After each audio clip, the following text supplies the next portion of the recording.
So the plan is to take the questions that I know have been burning with you, and we'll spend 15 minutes or so, maybe less, with our speakers from this morning's session. So just to remind you, we had 4 sparkling papers on different aspects of questions of mediation. So I'd really like to just open up straight away to people who may have questions from this morning.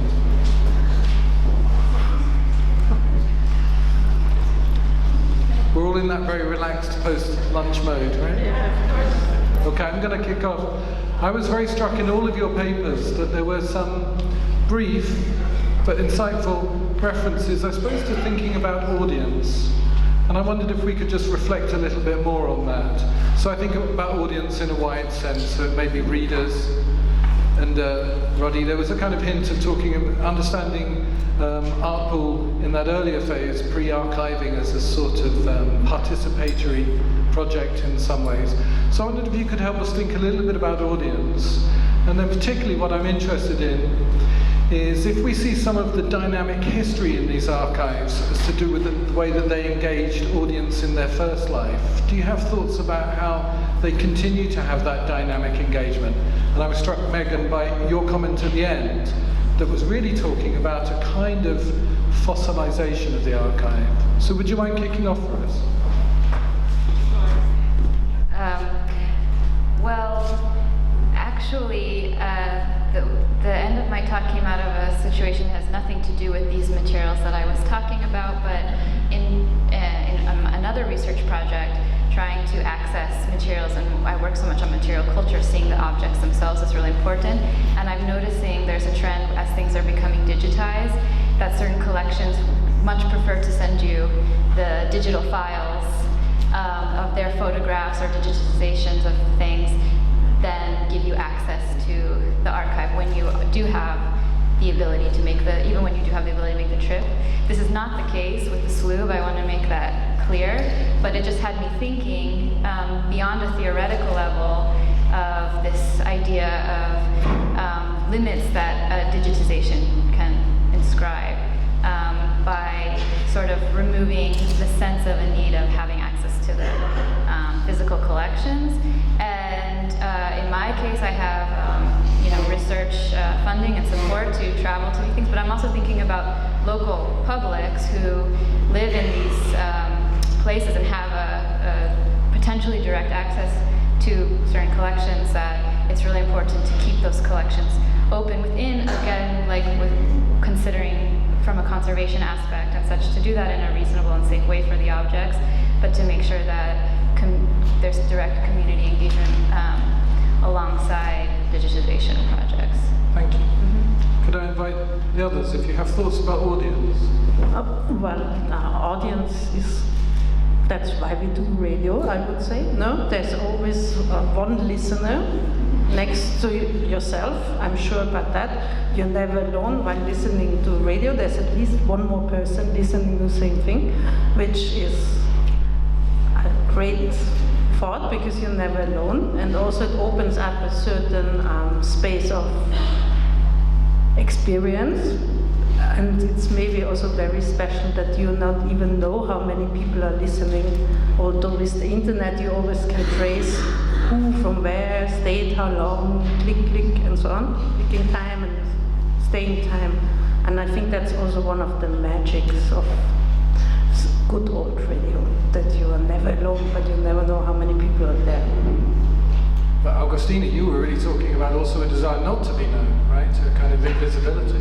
Yeah, and also, like, I think in shadow libraries, there is no difference between the shadow librarian and the audience. It's the same person. Like, both roles are shared, and the right not to be recognized or not to be known in terms of who you are, where you come from, and what did you do for the library itself? How did you edit it? And yeah, how that also might be complicated with the library, like it's a complex collectivity creating something together, because like what's the agenda of each person, like even regarding Wikipedia, like we know like mostly white men working in tech industry are editing, so like that's also complicated to deal with. Like where does the right to be anonymous end, and when we should know who is editing that? Roddy, you ended with this powerful phrase where you were talking about, I suppose, maybe a difference between an accessible archive and an active archive. There seemed to be a critique in that. I wondered if you might be tempted to say a bit more. Thanks. Well, I guess if I take that, but go back to this thing about spectatorship, I guess I'm interested in a relationship between addressees, and there's something, maybe it goes back to Bakhtin and a notion of addressivity. You know, the action, the gesture, the work, it somehow is addressed to another. And I kind of like to play on that when you think about network practices where people are known to each other, or they're trying to establish a relationship with each other. And I guess that's where the active part comes in. And when you're looking at those kind of network exchanges from a historical distance, or as someone who isn't addressed in the exchange, then you have, it's quite difficult. It's quite an idiosyncratic and opaque thing that someone else wouldn't be able to understand. So I think whether the addressee is known or not to each other is quite significant. And then this notion of the user becoming anonymous in that sense behind the browser, who's surveying that exchange or looking at those exchanges, but not actually, well, they're taking part, of course, but they're not contributing in some sense, some tangible sense to the exchange. And it comes back as well to this idea of, I was struck remembering this from some of the correspondence, there's always this thing about, did you get that? I sent you that poem, I sent you that material, I didn't hear back from you, did you receive it? So there's something about the need to express oneself, but also something about the importance of being heard, and about whether that connection was made or not. So now if we think, well, actually, because everything is already mapped and the data is, you know, it's archived before we've done it. You know, it's not even integral now, it's archived before we've done it. From that point of view, you're thinking, are you assuming that if you put something out there in this network space that someone is going to see it, someone is going to interact with it?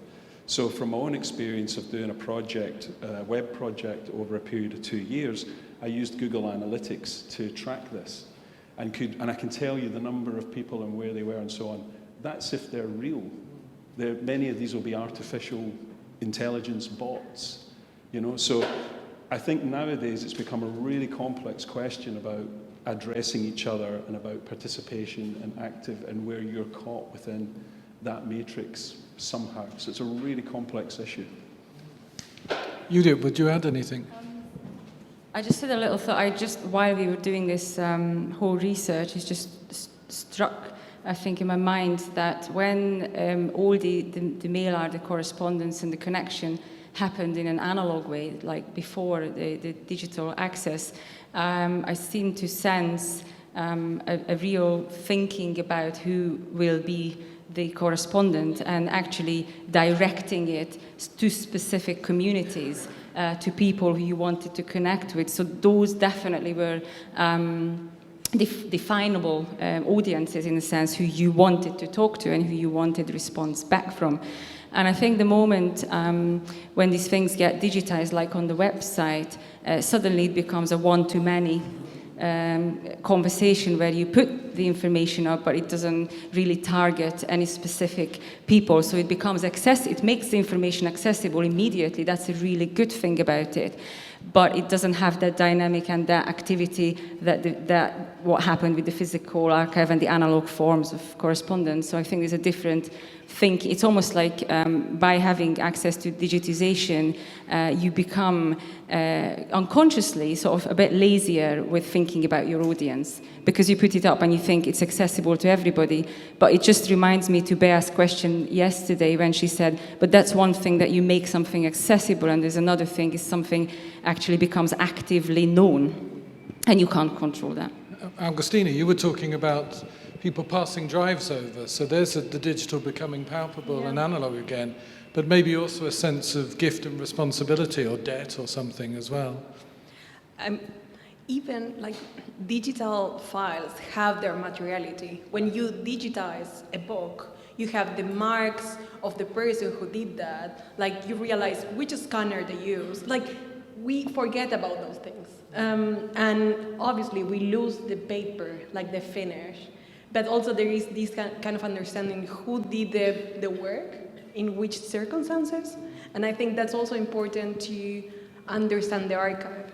And what you said before about like making big things accessible, like accessibility is something different. It's finding like connections, it's translating, it's categorizing, it's about the librarian. It's about this work that should be done to find connections. And in an era that we produce data every minute, we need that.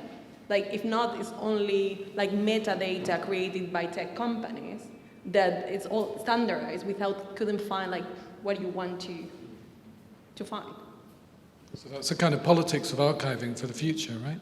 Sorry, we've taken over here, but other questions from the floor here?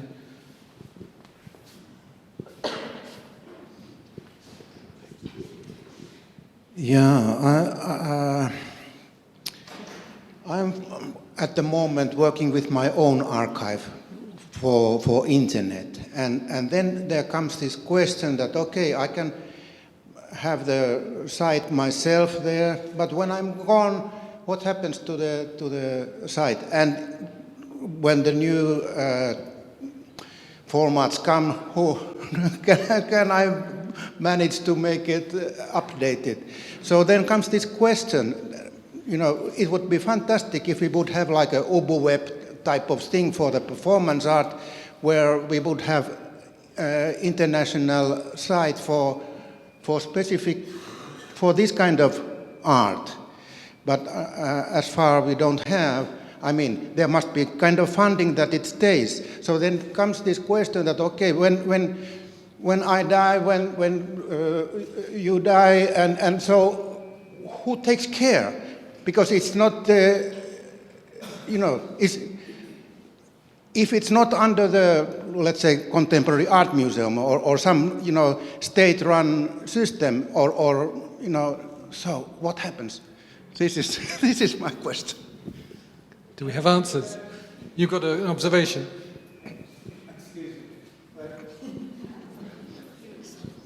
There's a place in San Francisco where I live. It's just right down the block from me. It's called the Internet Archive, and they save everything on the web. I used to have a website in GeoCities. It went out of business and everything, but the Internet Archive saved that. So I could still get the information from it, and they keep it forever. So that's, I think, an answer to that. But maybe your question was also a little bit about how it's curated and organized as well.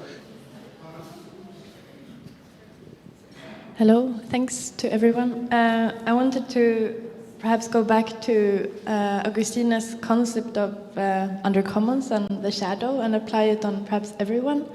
And what is common for you is that, you have in different means been talking about, let's say, the networks that never became an institution somehow, be it through distributive methods of the journals or basically internet or digitalized material. And I'm curious about if any one of you, perhaps Agustina or anyone who is curious actually, if you could elaborate on the possible, I don't know, second public sphere or the undercommons of that network in, as we were just talking about, like a contemporary extractive capitalism, and how we can, what we can learn from those, how we can compare that to, for example, Artpool as a historical and now quite stable institution. This is a network that will, and compare it to networks that never really institutionalized because of these more rhizomatic structures that are precarious, possibly autonomous as ARG, but yet under big threat. And like there are many legal examples of people that have been put into quite complicated situations because of these current actions that all of us are using, I think, or we need them somehow. Or counter-publics, in a way, contemporary counter-publics, yeah. Thanks. Maybe can I start? Like, I think roles are really important. Like this kind of the librarian and as a librarian, as a user at the same time, and taking responsibility on one hand, and from the part of the archive, also trusting the user, or like giving that, trusting the other, or like hearing and asking, and this kind of like relationship with the audience to make it also participatory formats or methodologies for archiving. I think it's quite important, and maybe like from like these open source networks or like softwares, like you were asking about sustainability. Open source softwares and hardwares are sustainable because many people take care of that. So like if I cannot do it anymore, someone else keeps that going, or like in another direction maybe, but makes that sustainable. I don't have a lot to say about this, but one I would like to say is maybe it's the question of who controls knowledge, and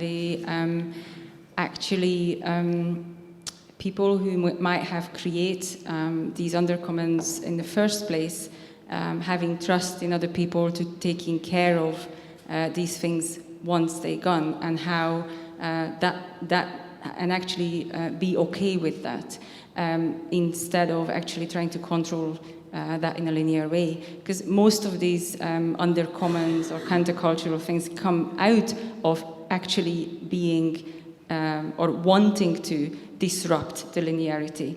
But then the moment they come into the kind of historic part of their own story, the control comes back. And I think that's everybody sort of have to learn that, and have to kind of be okay with trusting that histories are written by others than those who made them. That would be mine. Yeah, that's a good point. Roddy? I'm not. It's coming back to, so I'm 5 minutes late on everything, so I'm coming back to a 5 minute earlier thing, but it's connected with that. What is the cost of accessibility? You know, so there's this notion that comes really from, or Guy Debord exemplifies it, talking about the construction of situations, and saying that in order for something to be an artistic act or a creative act, you must also kind of create the context in which it happens. So anything that happens within a framework created by others cannot be a creative act, essentially. And it seems to me that the ingenuity of Julia and George's work in terms of constructing platforms and patching together bits of available media, which is very similar to some of the work that we've seen in terms of the contemporary work, is very complex and very ingenious and difficult, whereas the accessibility of which you want because you want to share the work of the homogeneous single online platform kind of undermines all that. And I think that's where we were trying to make the point about Alexander Galloway's critique of remediation. We're saying, like, if you're just putting it online, it's just a container to put stuff in, you know, like Artpool Radio, you know. So we came to our research thinking, how can the online materiality of the Artpool website represent something different?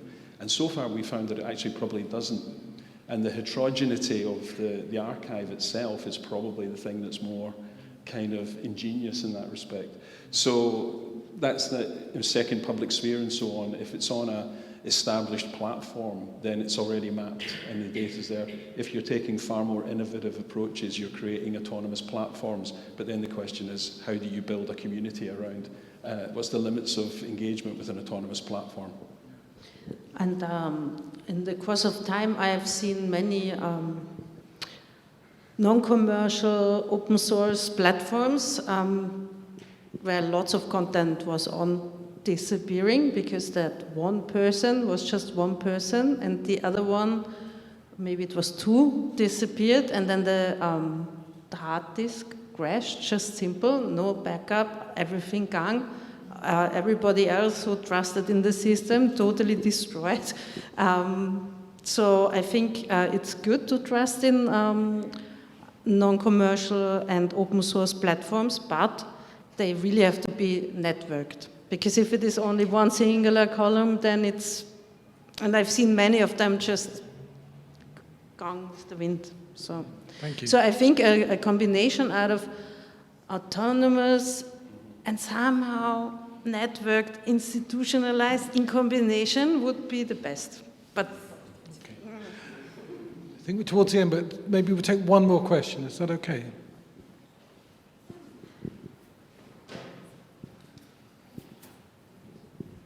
Thank you very much for your talks. My question and comment will be addressed to Agustina.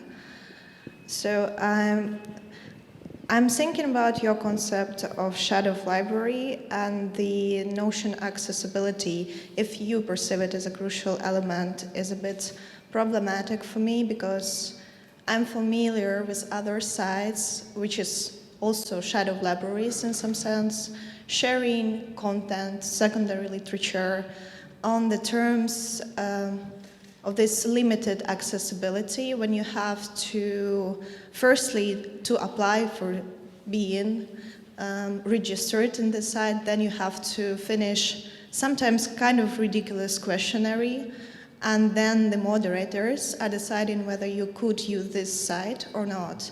And I think if you're considering shadow libraries as sites counteracting privilege, I would suggest elaborating this as creating another privileged spaces, and also the another idea that I had about shadow librarians is also a person of kind of possessing power in some way, because these sites also creating some hierarchies within, where you have moderators, for example, who are controlling content. So I think, so it's a comment and a question about to which extent accessibility is decisive in your perspective on shadow libraries. And I think that in some occasions we cannot speak about this horizontal hierarchy in the building of communities, and also this limitation of accessibility or to certain contact can be a tool of actually building community and to make the agenda of such websites, such spaces more explicit. Yeah, that's all. Thank you for your question. That's why I was talking about opacity and accessibility at the same time. Because, you don't have universal accessibility. First of all, not all the people can access the internet in the first two examples, and at the same time, because it's not legal, many people here didn't know about those projects because they try to be hidden. So this kind of trying to be legible to the outside, meanwhile trying to protect themselves. That's one thing. The other is I don't think there are horizontal structures in any of the examples I've shown. They're sometimes changing in roles. Sometimes they are platforms like Memory of the World that they rotate who is the moderator for that month. So that creates a different ontology. It's not we're all the same, we're not all the same, but how we can create this collectivity and rearrange and analyze different interests and bring everything together. And it's really complex how things come into being, and it's always mutating. It's this eternal beta that these platforms are built on. So yeah, that's something to think about. Thank you. I think we should probably draw to a close, but can I invite you to thank our speakers for a really stimulating discussion?